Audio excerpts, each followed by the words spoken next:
Li bajarê Qamişlo gelek zarokê behremend peyda dibin û tiştên balkêş bicîtînin. Nemûnak ji wan zaroka di vê malê de jîn dibe. Jiyana zarokek 11 salî ye. Tevlî vî kenê şêrîn ew bi hestên nazik li saza kemanê dide.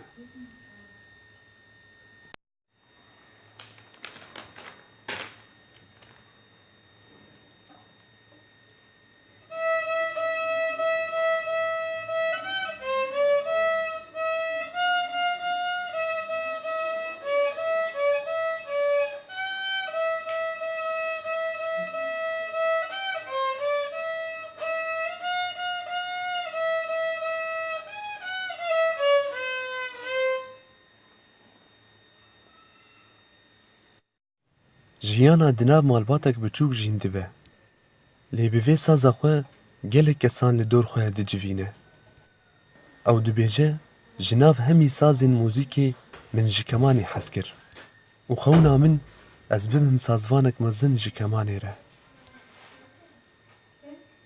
Navê min Ciyana ye, emrê min 11 sal e, ji bajarê Qamişlo me. Li kemanê dixwim ji ber ku ez gelekî hîjîbkêm e. Ji nav aletê musîqî me ew ixtiyar kir û ji xilafê jî ez distrêm û ez dibêm vê sazim ez bim azîfa kemanê mezin. Jiyana bihêvî ye ku Newroza welatê wê veger wek berê û ew ahengekê bicîbîne û li pêşiya çavê xelkê ew li kemana xwe saz bide.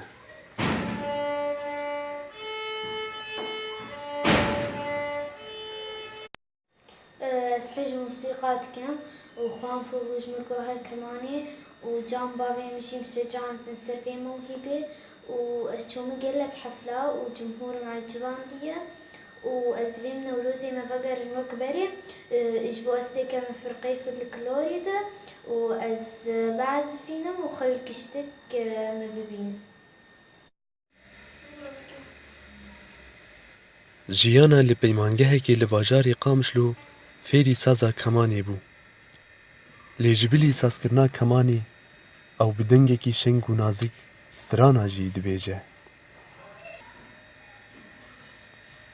Amûdê hêlîna dila jê re bimirim dayînî belay ji guridare bûye çira ji dostare bexçê gula Amûdê hêlîna dila jê re bijî dayînî belay ji guridare bûye çira ji dostare bexçê gula Silavaye evîna te li dilê kolayê navê te perîşan bû me ji bo te Amûdê hêlîna dila bûye rê wî li ser rêya bûye hêsir li ser rêwan wan dayêm newin daye Amûdê hêlîna dila.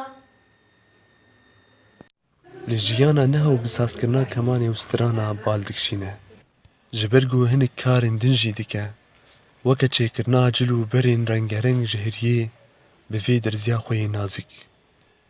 û gelek hevalê wê jî jê fêr dibin û dixwazin xwe bikin wek jiyana, di vî karî de yan jî di karên din de.